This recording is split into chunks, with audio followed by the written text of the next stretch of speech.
Rekan-rekan pimpinan partai dipersilakan untuk melakukan konferensi pers, menyampaikan statement.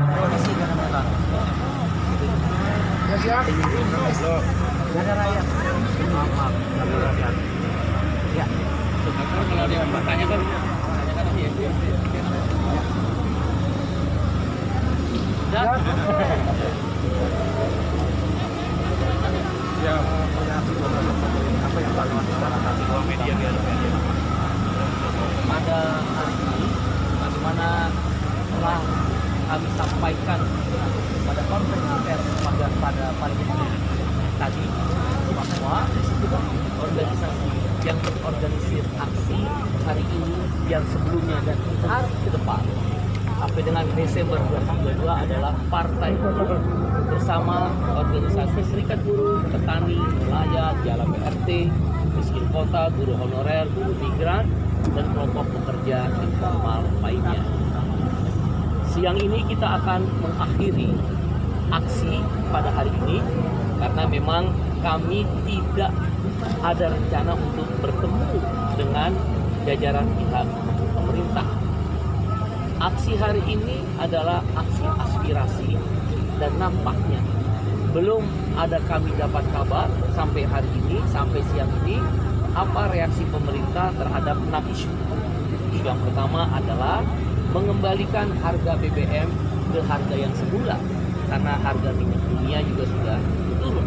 Sebagaimana janji Pertamina akan menurunkan harga BBM kalau harga minyak mentah dunia turun. Kita tagih janji itu. Yang kedua, menolak Omnibus Law dibahas kembali karena Omnibus Law adalah penyebab upah minimum tidak akan naik sampai 10 tahun ke depan. Dan outsourcing sekarang sudah merajalela, bahkan pemagangan, outsourcing berkedok pemagangan sudah mulai digunakan. Karyawan perempuan tidak ada kepastian mendapatkan upah ketika hak ini hamil atau hak ini terkait. Dan yang ketiga, sampai hari ini, siang ini, kami juga belum mendapat kepastian apakah akan ada kenaikan upah minimum di tahun 2023. Aman, Vi. Yang kami dengar masih statement Kementerian Tenaga Kerja tidak akan menaikkan upah karena menggunakan PP nomor 36 tahun 2021. Yang keempat, tadi saya baru mendapat informasi dari anggota KSPI dan KSPSI, KPBI dan KSPSI Bank Darta Pakpahan. Beberapa perusahaan sudah mengajak berunding untuk melakukan efisiensi, artinya pengurangan karyawan, dengan kata lain PHK sudah ada di mana-mana direncanakan. Kenaikan harga, kenaikan atau lemahnya mata uang rupiah terhadap dolar itu mengakibatkan biaya raw material impor yang maksimal impor itu mengakibatkan biaya produksi naik. Biaya-biaya transportasi dan karyawan naik. Perusahaan akan melakukan efisiensi 30-50%. Dan itu terpukul di industri tekstil, garment, sepatu, makanan, minuman, elektronik dan komponennya, dan sebagian industri komponen otomotif. Di pertambangan pun, pariwisata yang belum bangkit terpukul kembali dengan nilai kurs rupiah sudah tembus 15.000 rupiah ke atas. Itu sudah berbahaya. Berbahaya sekali di tengah harga energi dan pangan yang tinggi, kurs rupiah makin lemah. Ini mengakibatkan pukulan double cover. Ya, akan terjadi resesi. Akhirnya saya berpendapat mewakilkan kawan kelas pekerja, akan terjadi resesi yang berdampak ke Indonesia.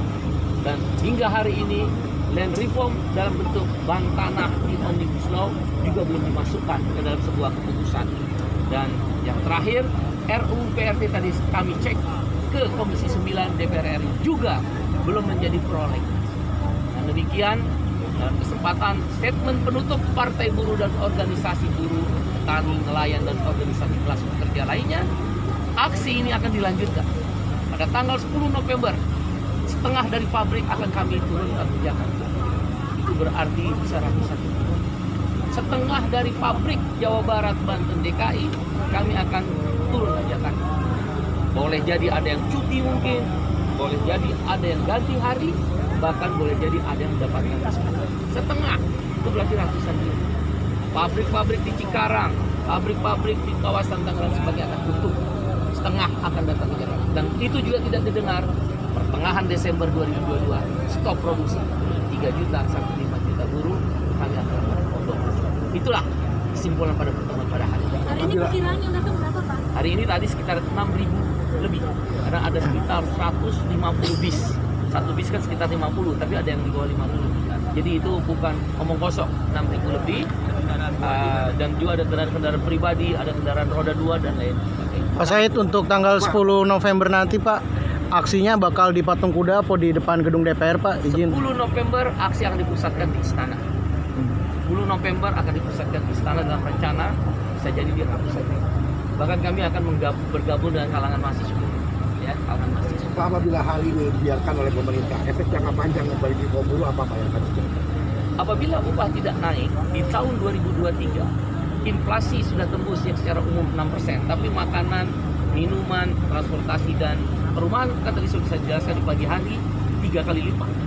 Maka daya beli buruh turun jadi 50%. Jadi sekarang udah 30%.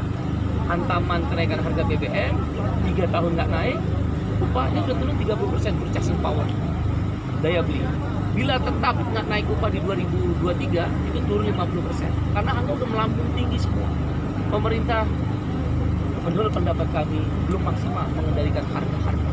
Sudahlah terpukul oleh kenaikan harga BBM, harga menjadi liar. Dan ingat, rice politika. Indonesia itu rice politika. Kalau harga beras sudah naik dan membebani rakyat, pasti pemerintah jatuh. Saya tidak mengatakan partai buruh atau organisasi buruh menyebut demikian. Saya bicara tentang rice politika, politik beras. Kalau beras sudah naik terus-menerus tidak bisa dikendalikan, bisa jadi pemerintah akan jatuh. Karena itu saya percaya, kami percaya bahwa Pak Presiden Jokowi akan mengendalikan semua kenaikan harga ini, dimulai dengan kembalikan harga BBM ke harga yang lama. 2023 naikkan upah minimum 13% dan stop pembahasan Omnibus Law karena itu mengancam masa depan buruh. Dan kesimpulannya dari berbagai informasi, kami berkeyakinan akan keluar Perpu. Jadi nggak akan lagi dibahas di DPR tentang Omnibus Law, tentang harga kenaikan BBM, akan dilihat perkembangan harga minyak dunia dan sedang mulai turun, dan bisa dipastikan kenaikan upah di atas inflasi plus alfa. Alfanya ini berarti pertumbuhan ekonomi.